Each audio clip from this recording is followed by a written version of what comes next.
Maître Gérard, bonjour. Bonjour. On est venu auprès de vous pour avoir des éclaircissements sur certaines questions de droit. La grande question serait, aujourd'hui, on aimerait savoir, est-ce que la grâce présidentielle, est-ce que ça efface l'infraction dans les casiers judiciaires du bénéficiaire? Les cas, je parle aujourd'hui de cas de prisonniers politiques qui viennent de sortir, qui viennent de bénéficier de cette grâce présidentielle. Oui, bien sûr que oui, parce que la grâce présidentielle est un mode d'extinction de l'action publique. Et c'est cela dans les jargons judiciaires. C'est une décision qui émane du président de la République, qui exonère la personne qui a été condamnée de l'exécution de toute sa peine. C'est ce que cela signifie. Et donc une personne qui a été condamnée par une décision définitive, et la décision du chef de l'État vient donc effacer, vient délégracier. Donc c'est ça les termes simplistes. Quand quelqu'un est gracié, c'est qu'il a bénéficié de la gentillesse ou de la magnanimité de l'autorité. C'est ce que cela signifie dans les jargons, parce que c'est un mode d'extinction de l'action publique. C'est ce que veut dire que cette personne-là ne peut plus être poursuivie pour l'infraction pour laquelle il a fait l'objet de condamnation. Donc ils peuvent même occuper de grandes fonctions dans les pays, même voire même si oui, bien sûr, parce que la décision du chef de l'État met à néant tout ce qui a été prononcé comme peine. Et c'est comme ça qu'on parle de la grâce. Est-ce que c'est un exemple dans les cas? Parce qu'aujourd'hui, la population trouve ça un peu exagéré. Quelqu'un qui fait la prison, quelqu'un qui commet une infraction, mais le président de la République fait grâce à cette personne et on sera surpris dans les jours qui viennent, on voit cette même personne occuper de grands postes dans le gouvernement. Bon, ce que fait le chef de l'État, ce n'est pas une décision politique parce que tout le monde devient malheureusement juriste. Parce que la grâce, ce n'est pas le seul mot de l'extinction. À part la grâce, nous avons la prescription, parce qu'il faudra aussi que les gens soient formés pour connaître le contenu de certaines notions de droit. Parce que les gens confondent les droits parfois avec la politique. À côté de la grâce, nous avons l'amnistie, nous avons la libération conditionnelle, nous avons la prescription. Et ce sont des modes d'extinction. Donc ce n'est pas une invention pour que les gens puissent dire, voilà, c'est le droit qui a été créé ainsi. Ce n'est pas une invention du chef de l'État pour dire, voilà, ce sont des considérations sociétales pour dire, voilà, telle personne a été graciée, mais la procédure est celle-là. Donc, une personne peut avoir été condamnée, il fait une partie de la peine, c'est ça qu'on appelle la libération conditionnelle, et peut arriver au bout du fait qu'elle ait purgé une partie de la peine, cette personne-là peut sortir. Une personne, au bout d'un délai prescrit, peut également ne plus être poursuivi. Donc ce n'est pas seulement un cas isolé, mais c'est un cas qui est déjà prévu. C'est ce qu'on appelle en droit pénal général le mode d'extinction de l'action publique. Mais ce n'est pas une invention pour que les gens puissent regretter. Non, non, c'est la conséquence des notions déjà prévues par les législateurs. Parce que là, je dirais, vous ne parlez pas à vos collègues juristes, vous vous adressez à la population qui ne maîtrise pas, si je peux dire, les notions de droit, les articles, comme vous venez de le dire. Oui, c'est-à-dire la population doit savoir qu'il y a des méthodes, qu'il y a des modes d'extinction qui effacent totalement ou partiellement les sanctions prononcées contre un individu. Ce sont des notions de droit qui ont été prévues depuis. Donc on ne peut pas aujourd'hui, quand le chef de l'État, parce qu'au moins c'est pour la première fois, quand même il faut féliciter les chefs de l'État, parce que beaucoup de ses prédécesseurs ne le faisaient pas. Ne le faisaient pas. Et il faut l'encourager. Et même à l'égard de ceux qui ont été farouches à son régime, ils ont bénéficié de la grâce, indépendamment de ce qu'ils ont commis comme fait, indépendamment de leur appartenance politique. Là, c'est une avancée que nous devons encourager. Mais ce que nous devons peut-être faire dans les lege ferenda, faire en sorte que la loi soit modifiée pour que, pour certaines préventions qui choquent la morale, et qu'on ne puisse pas gracier, par exemple, et qu'on ne puisse pas faire la libération conditionnelle pour certaines préventions.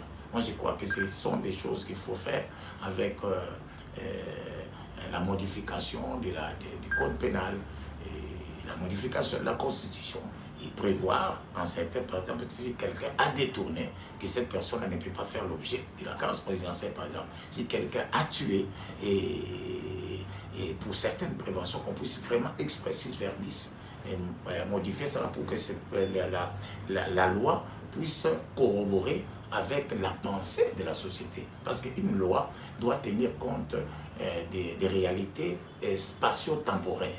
Parce que quand une loi est faite en dehors des aspirations de la population, cette loi va rester en dichotomie avec la population des cours. Je crois que c'est de ça que vous parlez. Je crois que ce sont des choses qu'il faut prévoir pour l'avenir.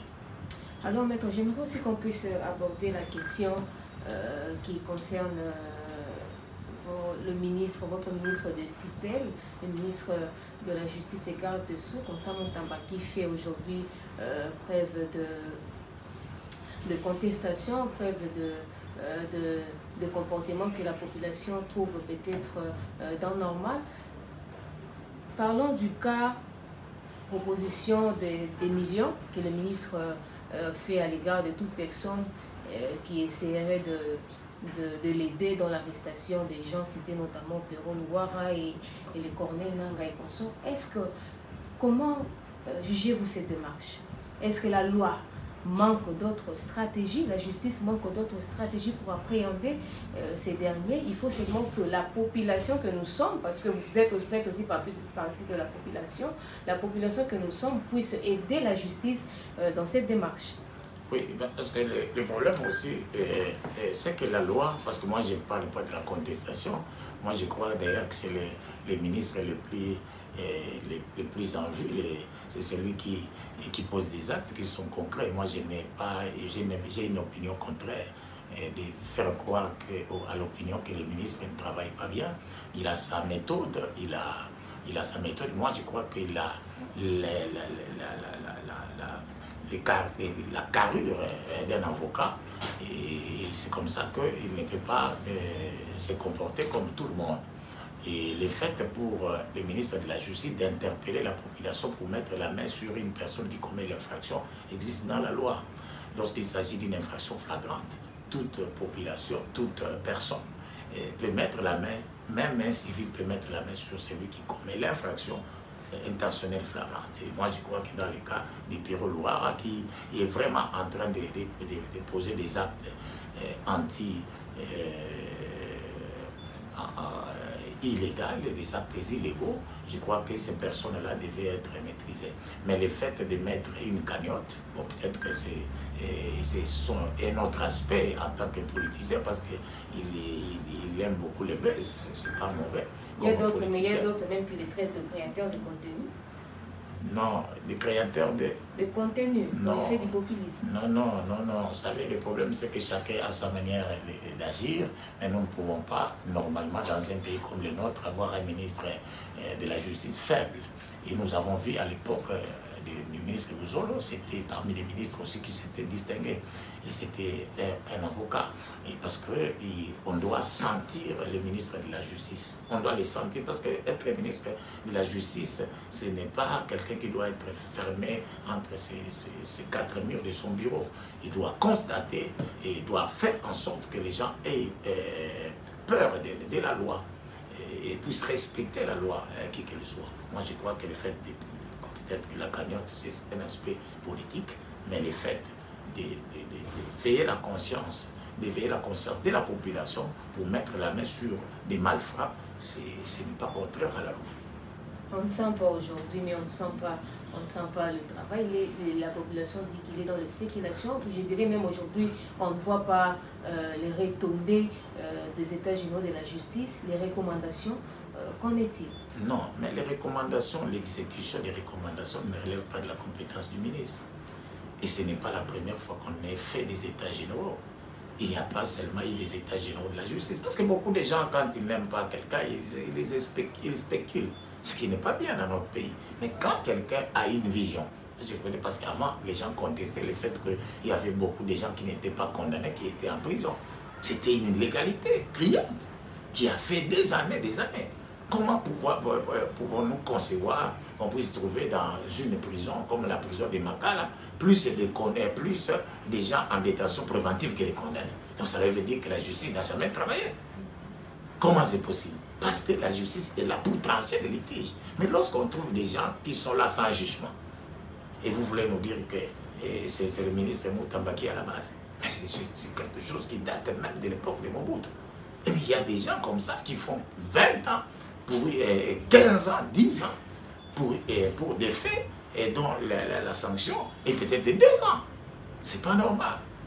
Et la justice ne peut pas, on ne peut pas utiliser la justice pour des fins du ventre, pour des fins financières.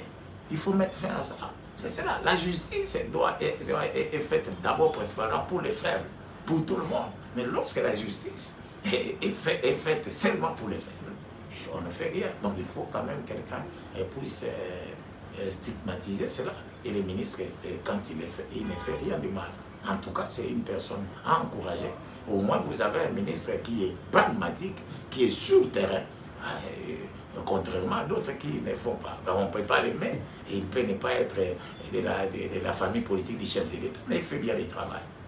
Donc aujourd'hui, le ministre a proposé la loi de la création d'un parquet financier. Pensez-vous que cela va résoudre le problème de la corruption ou bien vous avez un autre avis?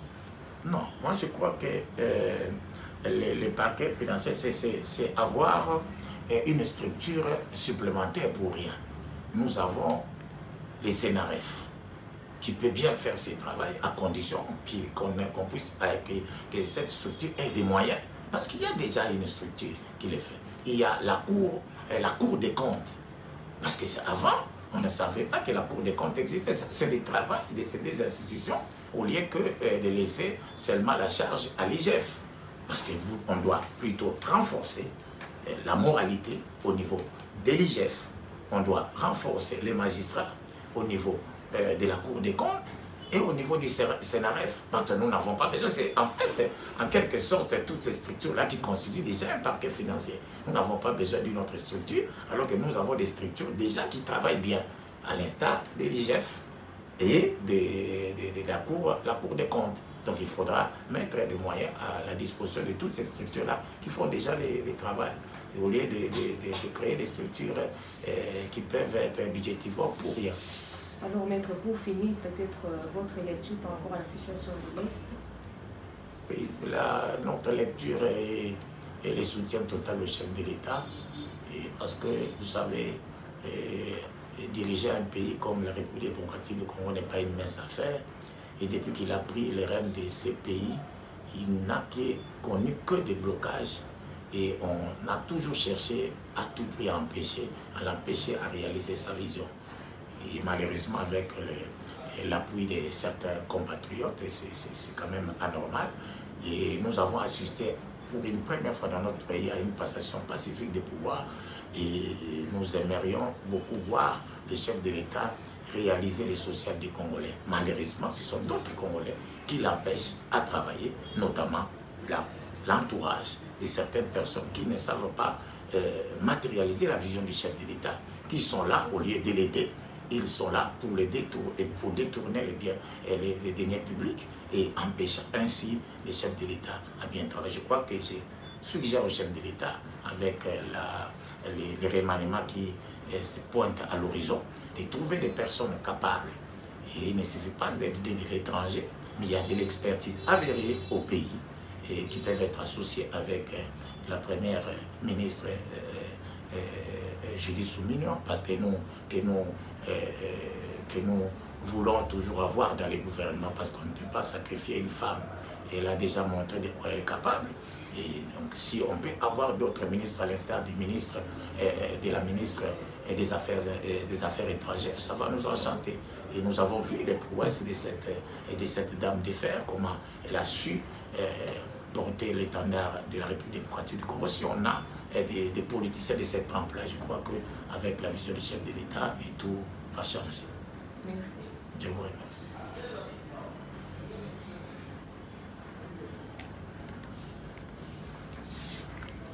Nikata charge. Nikata nimita. Ikoti.